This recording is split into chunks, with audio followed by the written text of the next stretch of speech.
This Audio is Visual is a podcast aimed at engaging photographers across the continent of Africa.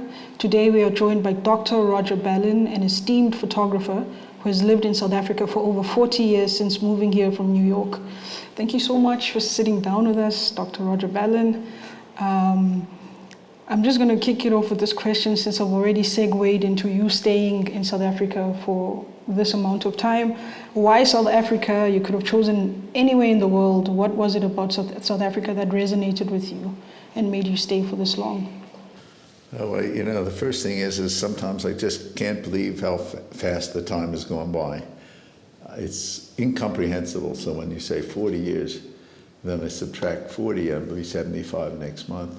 Jeez, because I hear since I've been in my early 30s. Actually, I first came here in 1974. I hitchhiked from Cairo to Cape Town, so I've been here more or less, you know, for over 50 years. And so I first came here hitchhiking from Cairo to Cape Town, and then I came back here in 1982.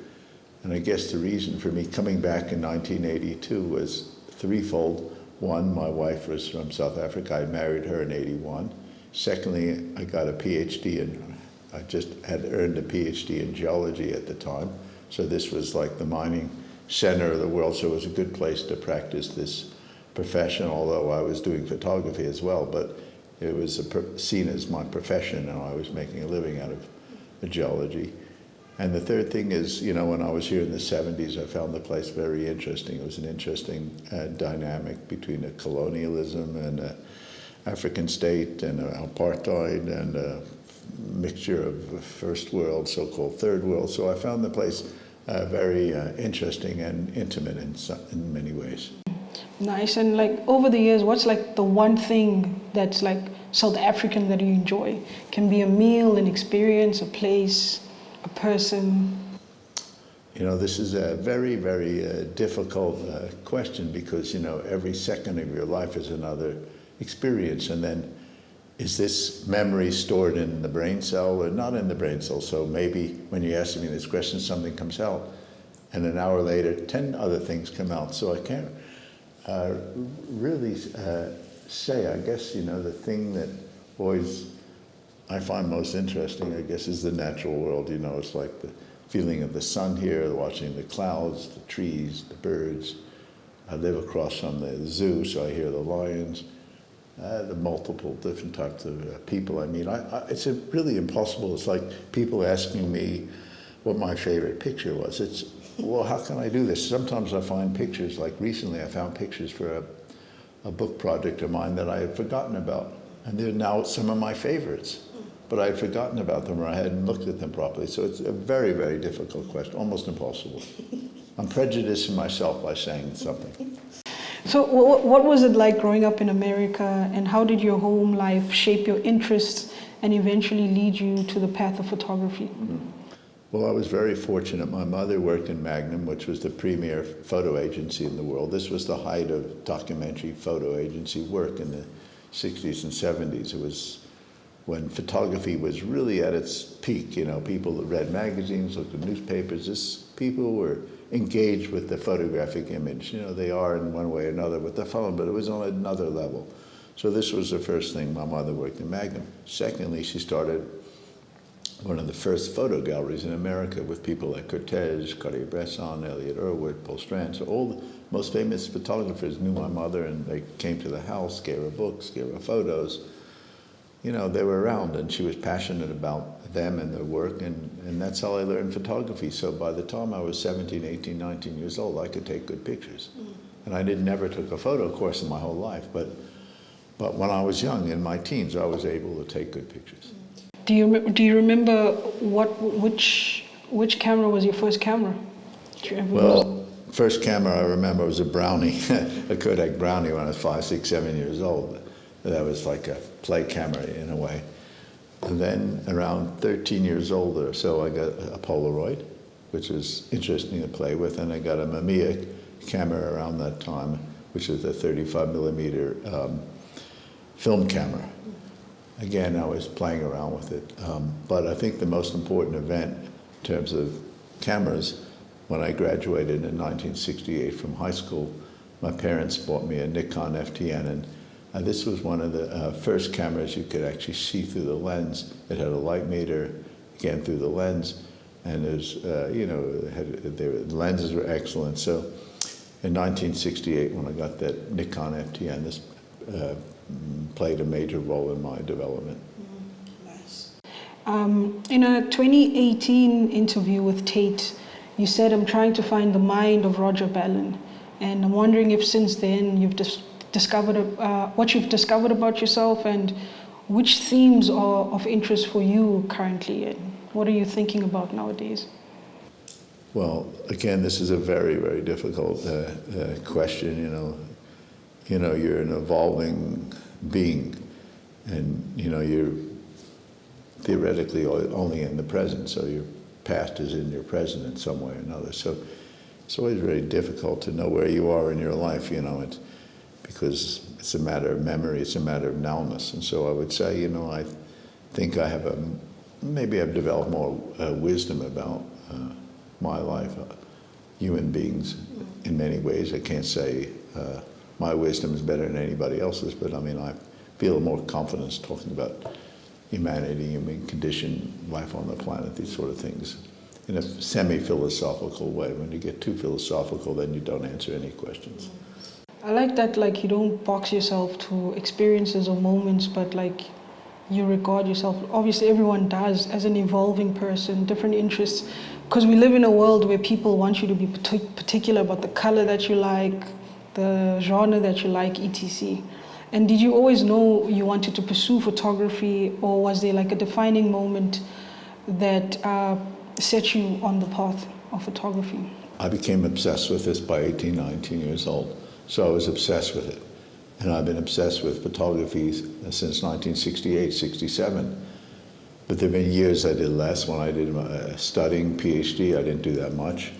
And when I was in South Africa, for many years, I tried to balance a geological profession with photography, but I've always been involved in photography. That's why I think I've gotten to the point where my work is unique in a lot of ways, because it's taken 50, 60 years of continual work to get there. It's not something you can go lift up the camera and take a picture that's defines you from anybody else. So it's taken me years and years and years to get there. So, I would say I've been dedicated to this for 55, 56 years already. And I keep finding new aspects of what I do all the time in what I do. And so people ask me, well, what inspires you? And I say, well, the thing that has to inspire me is my own work.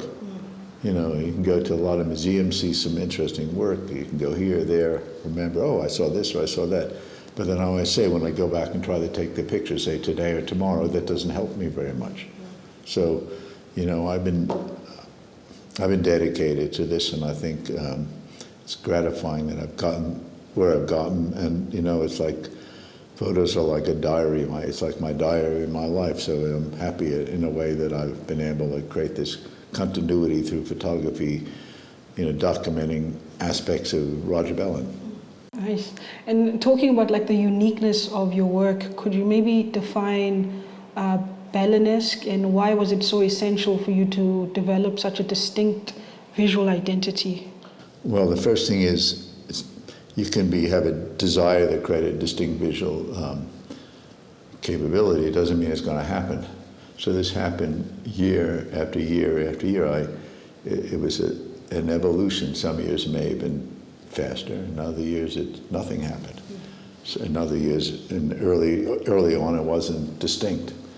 So I always say it started to become distinct maybe in the late 1990s after doing photography for 35 years. And then people began to see, who's this guy? What's he doing? I never saw something like that. This is strange. This is interesting. So it was 30, 35 years of work to get there. And then I continually build on this. So when we talk about the Ballenesque, we talk about an aesthetic that links drawing with photography, an aesthetic that focuses on the absurdity of the human condition. It's using objects, animals, drawings, people in a certain way that's very hard to define in any one word or the other than maybe enigmatic. It's very psychologically orientated and not particularly focused on contemporary political issues. It's more about a psychological state of being.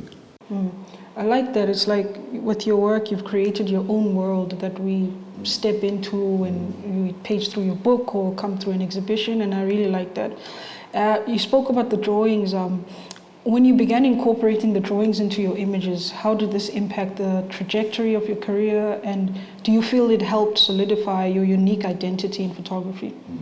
I think it definitely helps solidify my unique identity. There are very few photographers in the history of photography who have been able to link drawing with their photographs. It's a lot more difficult than you might think, and it was something that took place, over decades and decades and decades. Initially, it was just photographing graffiti when I was a young man. Then it was photographing, maybe say a drawing or something, a line or a mark in somebody's house with another person nearby, so that it had an act of the documentary.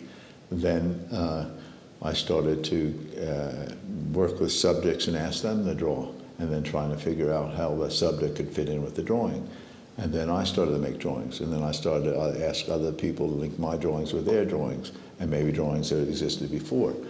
But to see, the drawing is only one part of the picture. I always tell students, okay, here's a pencil, go draw something. Now what are you going to do next? See, the drawing has to integrate with the rest of the picture, so it's not so easy to do, and it has to compound the meaning of the picture rather than be distracting. So I think you're right, it has led to a unique aesthetic, the ability to link a drawing, but it's a particular type of drawing. It's not, people would say, oh, did Picasso make those drawings?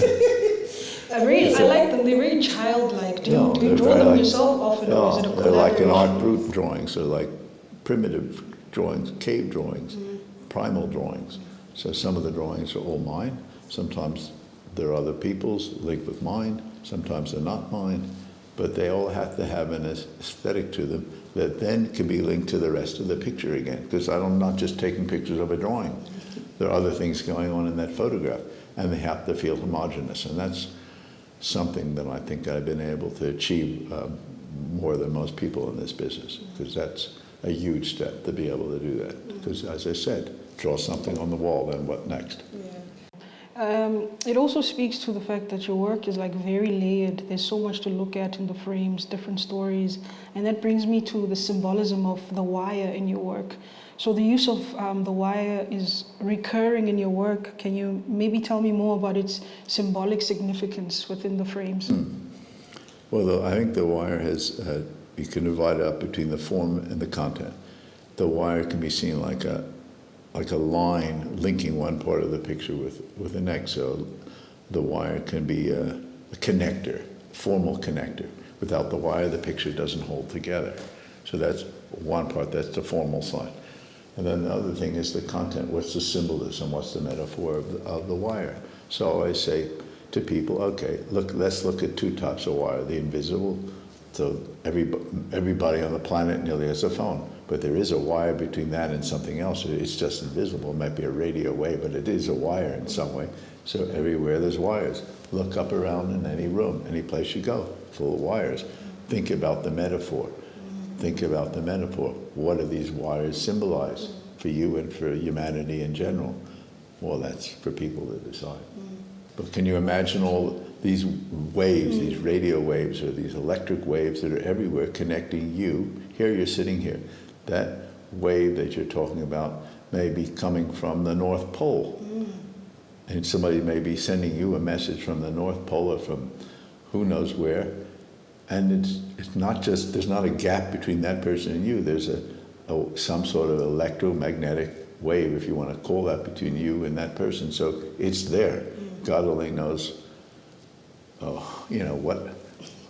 what's out there. I guess if you could see these things, you would probably go mad. Exactly, because I'm sure so many of them. Yeah, it's like saying, okay, if you look at your hand and you could see all the bacteria on your hand, you wouldn't know what to do.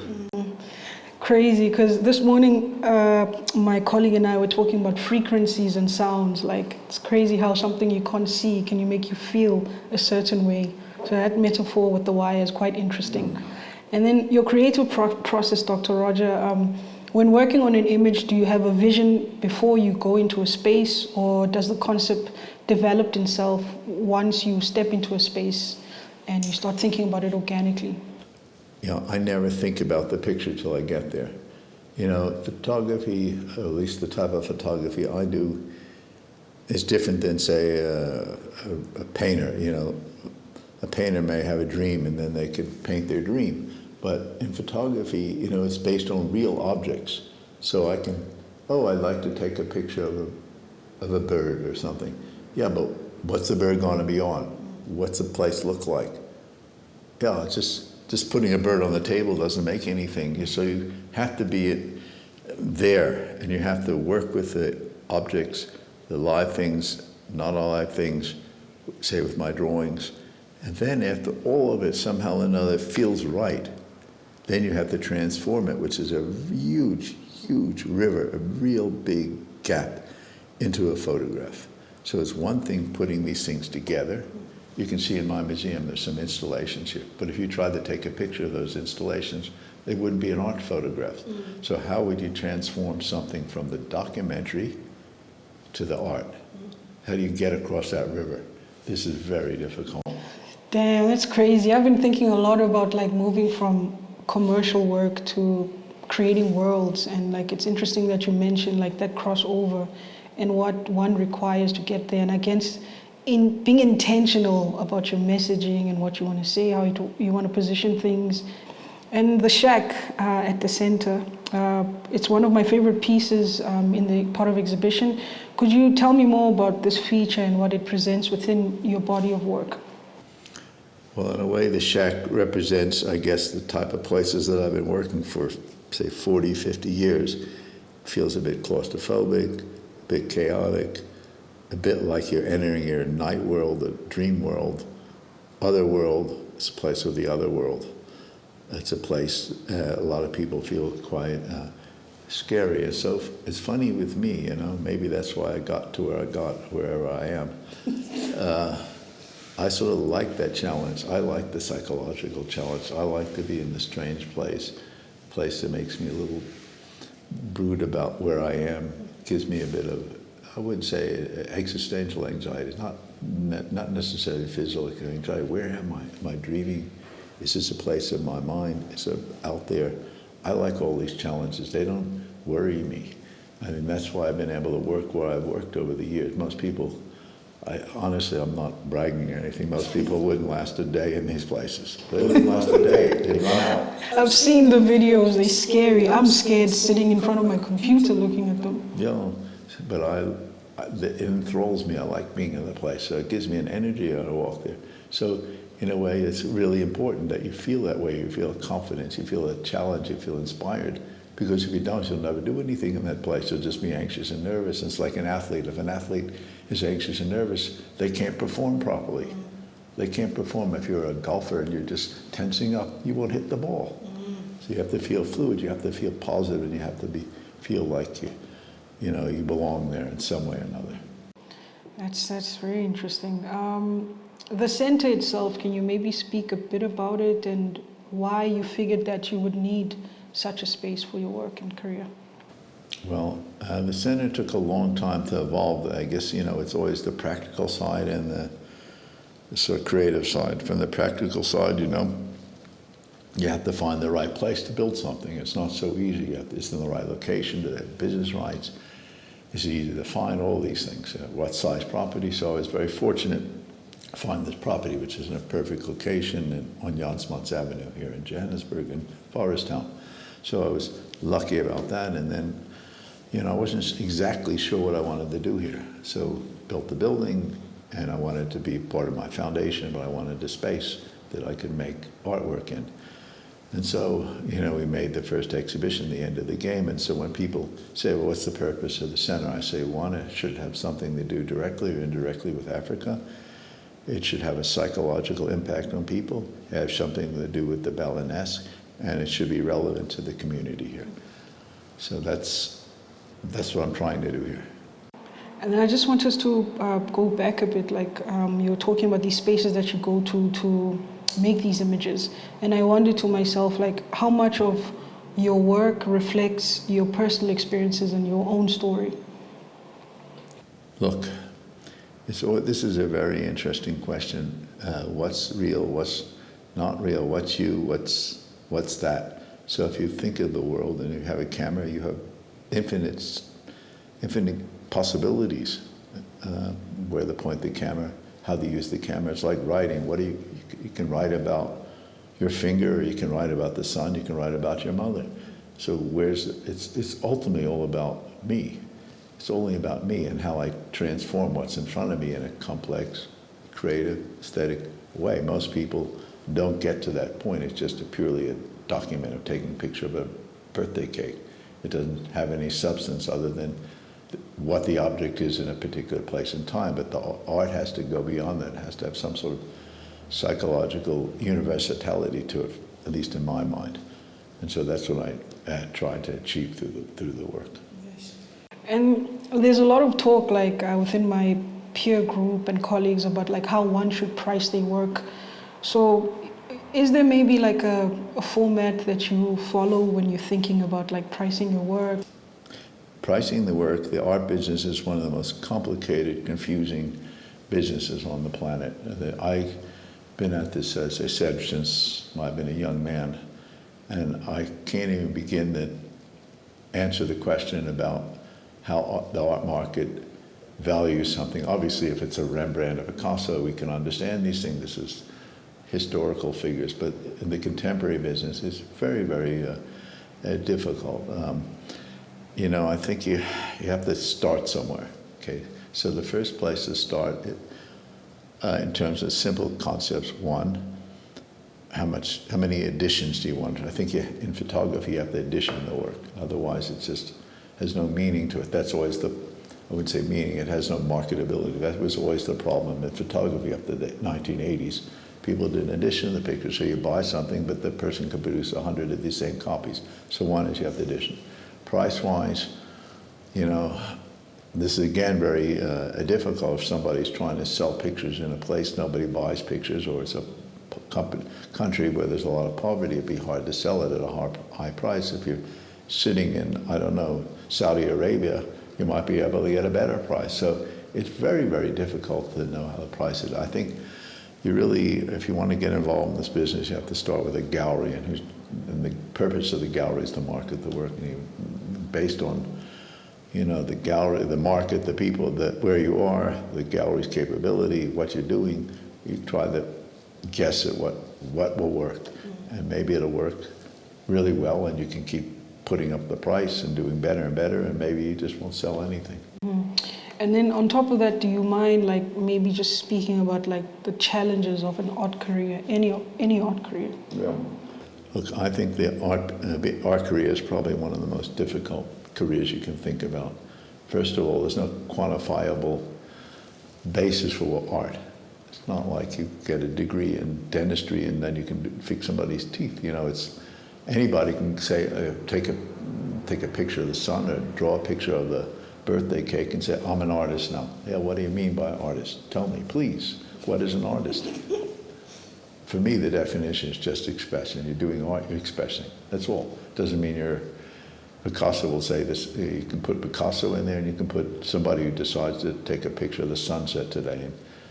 And then they were doing the same. They're expressing themselves. So it's a very, very difficult career.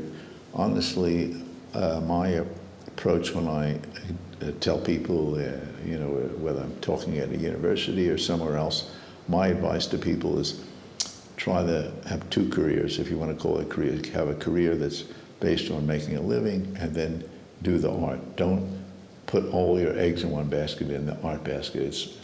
Your chances of success are very, very low, and then you'll find yourself in a difficulty. So try to balance a more practical viewpoint, but still find a way with that practical viewpoint.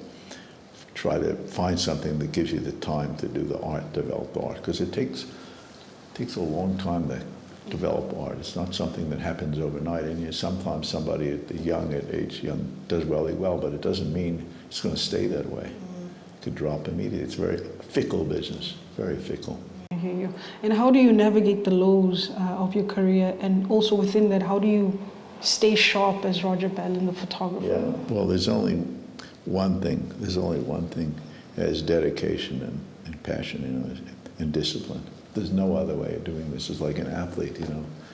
There are a lot of good athletes either. They can wake up tired or jet lagged or with a stomach ache, but they're always practicing all the time. And so the only way to continue with this is by doing it. There's no substitute for doing it, whether you've got a cold or whether you got a footache, a headache. You got to do the work. And you know, it's not a matter, oh, should I be there? I don't know. I'm tired. I don't want to. You have to do the work, and that's how the work develops. Some of my most famous pictures were taken when I felt the worst. Mm-hmm. Oh, I have a bad cold today. Oh, I got a headache. Oh, my dog bit me. So, but then out of nowhere came these pictures. And if I didn't go there and had the discipline to go there, then they wouldn't have never happened. So, like 5-6 afternoons a week, I do pictures. Cool, nice. It's good to know that even with someone of your stature, you know that you have to keep sharp by doing it every day. In closing, Dr. Roger, if you were to choose between publishing books or doing exhibitions for the rest of your career, which one would it be? Look, I think, they fit into each other. So if you do a book, you got to find exhibitions to try to sell the book, get people aware of the book. So I think they work hand in hand. So, you know, there's museum exhibitions generally, and they're sort of retrospective, or they deal with a particular aspect of what you did over the years.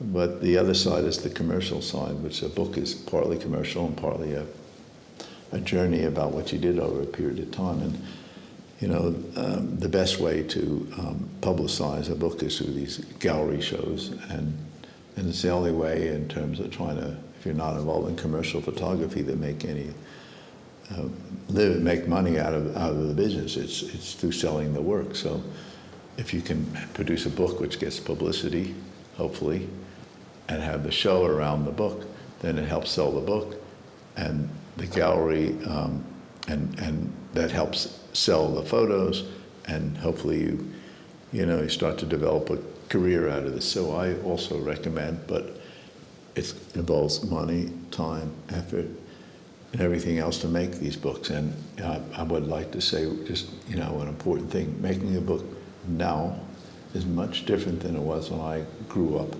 When I grew up, let's say there were 20 books, I'm just using a simple, it's 20 books published in America that year in photography.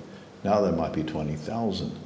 And it's like the internet, the Instagram, so anybody can get these books published by sending in XYZ to these book companies. It doesn't mean they'll get any distribution, so you have these books, but what's happened is the market is very flooded with this stuff like photography. Instagram, Facebook have flooded photography, so it's made photography much more difficult to sell as an art object because there's so much of it. And that you have run into the same problem with books right now. And the other problem that one has to face if you go and publish a book that way is, it's the distribution. How do you get this book distributed? You might produce, say, 500 books. You pay for 500 books if you're the publisher or work with somebody. And you may find that 10 go to your friends and 490 end up in your basement. True. It's very difficult. You have to get them out there. How do you get them out there? And then if you're living in South Africa, for example, I want to sell the book, so you put it on the internet, blah, blah. But then let's say you sell the book to somebody in New York. But the cost of getting it there, sending a book to New York on a courier right now is like between 2,000 and 3,000 rands. FedEx is like 2,000 or 3,000 rands. So you can't do it. You can't do the distribution. See, that's where the problem is. So, but you should do it. I'm not saying you shouldn't.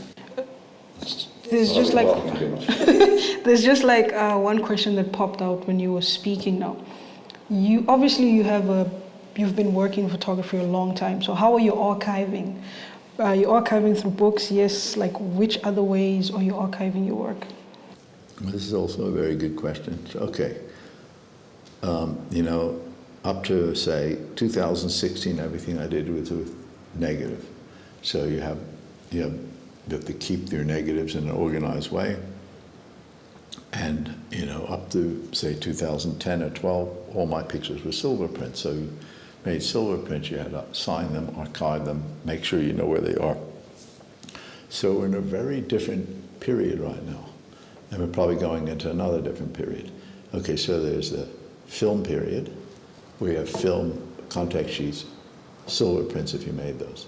That if you have those, you should do a very good job of organizing these things, because not many people are doing them anymore. And if you don't do it now, you'll have to leave it to somebody else, and who knows what they'll do. So that's number one, silver prints, film. Now we've entered another era called digital. So that presents a whole different issue. There are no negatives anymore, all these chips with thousands of pictures on them.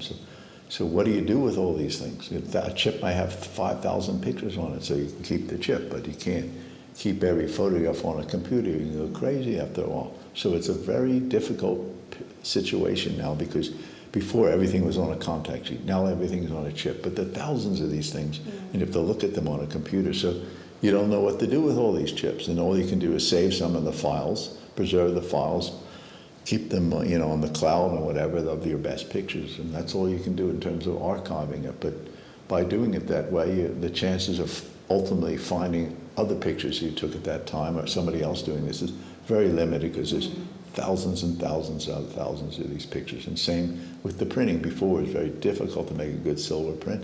Now you take the scan and you can send it anywhere in the world and they'll make the picture. So the value of the archival is almost becoming a thing of the past.